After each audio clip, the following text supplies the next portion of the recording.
Herzlich willkommen bei Pouring mit Nadine. Wie dieses Bild entsteht, das seht ihr in dem heutigen Video.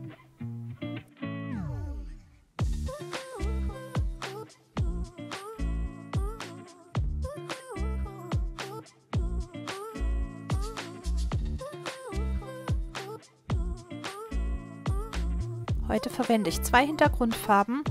Das, was für euch so grau aussieht, ist ein Silberton mit sehr, sehr feinen Pigmenten. Der schimmert dann auch sehr schön.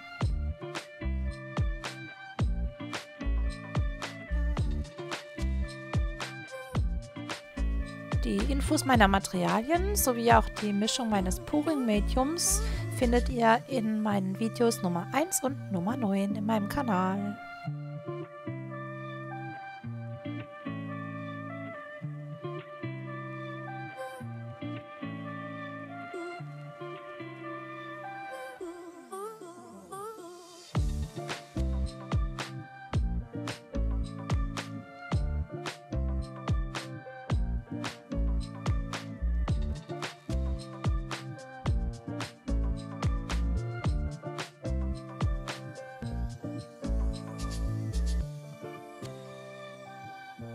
Wenn ihr einen Föhn findet, der eine andere Düse hat, nicht so eine, weil die bläst, wenn ihr es waagerecht haltet, in zwei Richtungen die Farben weg. In dem Fall muss ich es jetzt hochkant nehmen, was das Ganze etwas erschwert.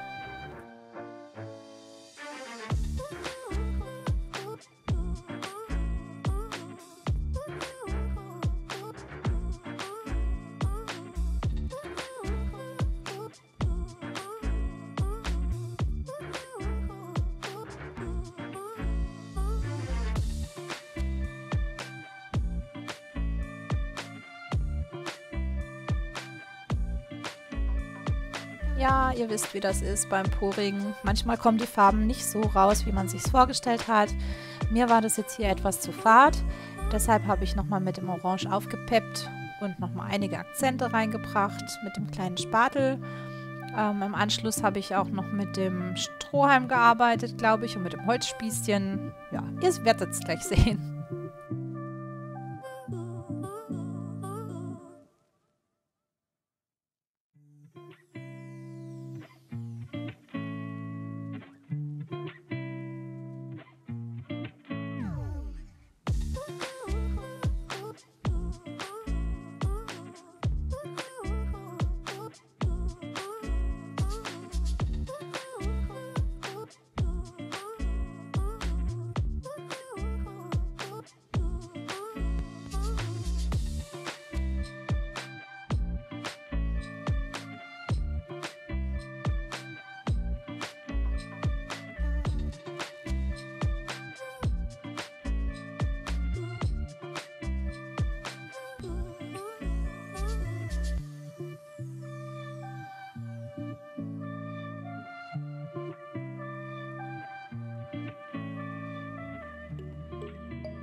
Ja, jetzt hier probiere ich mal was aus. Und zwar habe ich bemerkt beim Auftragen der silbernen Farbe, dass diese feinen Pigmente, je nachdem, wie man sie berührt oder drankommt, dass es dann so Muster auf der Leinwand hinterlässt. Und dann dachte ich mir, ich versuche einfach mal mit diesem Schaschlik-Spießchen da so ein paar Muster reinzumalen. Und ich muss sagen, die sind wunderschön aufgetrocknet, die sind ganz eben, aber man erkennt sie trotzdem sehr gut. Ihr seht es auf den Fotos, die ich mit eingespielt habe.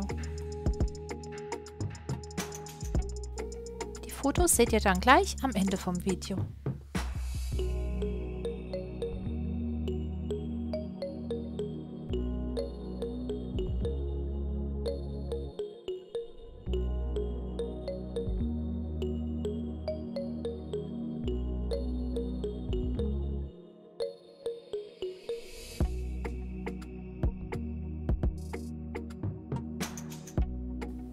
Hier franze ich mir jetzt noch so ein bisschen die Ecken aus von den einzelnen Motiven, die mir noch ein bisschen zu geradlinig oder zu rund waren, um noch ein bisschen mehr Schwung in die ganze Sache zu bringen.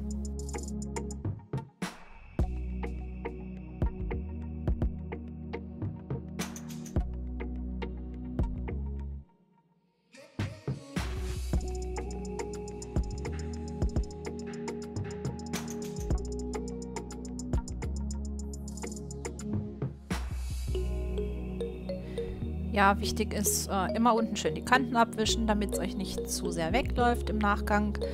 Und ich finde, aus dem anfangs doch etwas faden Motiv und Bild ist noch ein richtig schönes, knalliges, farbenfrohes und lebendiges Bild geworden. Hier kommt es nochmal. Also ich finde es sehr schön und es ist auch sehr, sehr schön aufgetrocknet. Ich habe euch gleich am Schluss noch 2 Bilder angehängt, wo ihr das nochmal sehen könnt auf dem Foto im trockenen Zustand, fertig lackiert. Heute habe ich leider keine Outtakes für euch, vielleicht beim nächsten Mal. Diesmal ist leider nichts schief gegangen oder zum Glück, je nachdem wie man es sehen möchte. Macht's gut, lasst mir gerne ein Like da, wenn es euch gefallen hat und bis zum nächsten Mal, eure Nadine.